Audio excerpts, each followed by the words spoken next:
যদি আবার রিইউজে আপনার হয় রিইউজের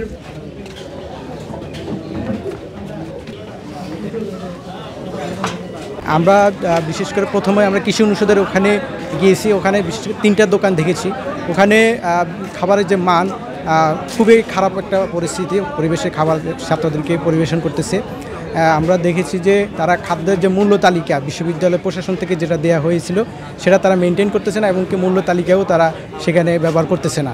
এবং শিক্ষার্থীদের যেখানে আমরা মানে এখানে কিছু শিক্ষার্থী বসেছিল, শিক্ষার্থীরাও অভিযোগ করতেছে যে খুব যে বাংলাদেশের প্রথম ইমিউনিটি বুস্টার সমৃদ্ধ ফ্যান্টাস্টিক হ্যাপি এনার্জি বিস্কিট যে দোকানের যে জিনিসগুলো আছে সেগুলো মূল্য তালিকা মেনটেন করতেছে না। সেই অভিযোগের ভিত্তিতে খাদ্য অধিদপ্তরের যিনি পরিচালক সে নিয়েছে যে সেগুলা ল্যাবরেটরিতে পরীক্ষা করে একটা জরিমানা নির্ধারণ করে।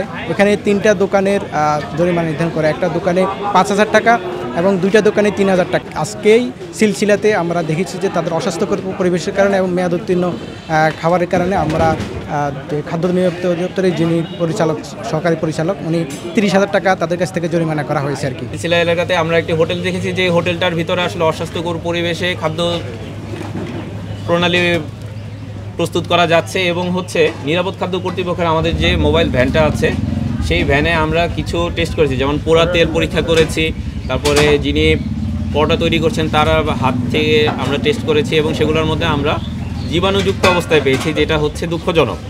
এবং এই প্রতিষ্ঠানটিতে বিপুল পরিমাণ আমরা নিচে দেখা যাচ্ছে যে ব্রেড এবং কেক পাওয়া গিয়েছে।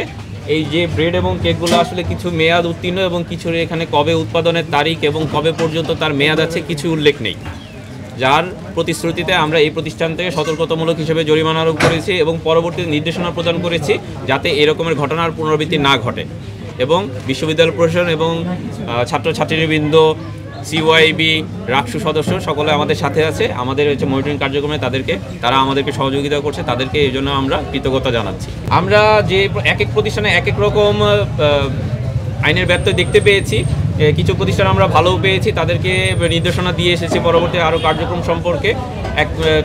একটা হোটেলে দেখা গেছে সে কিছু যেখানে মেনটেন করছে না, তাকে সেখানে কি করতে হবে সেটা আমাদের পক্ষ থেকে বলা হয়েছে এবং তার পরবর্তীতে কার্যকরণের সাথে সাথে তাদেরকে আর্থিক একটা সতর্কতামূলক জরিমানাও আরোপ করা হয়েছে এবং নির্দেশনা বলেন সবই দেওয়া হয়েছে এবং আমাদের পক্ষ থেকে লিফলেট প্যাম্পলেট বিলি করা হয়েছে যাতে তারা এই বিষয়টা সম্পর্কে সচেতন হয় এবং পরবর্তীতে এই কার্যক্রম যাতে তারা না করে।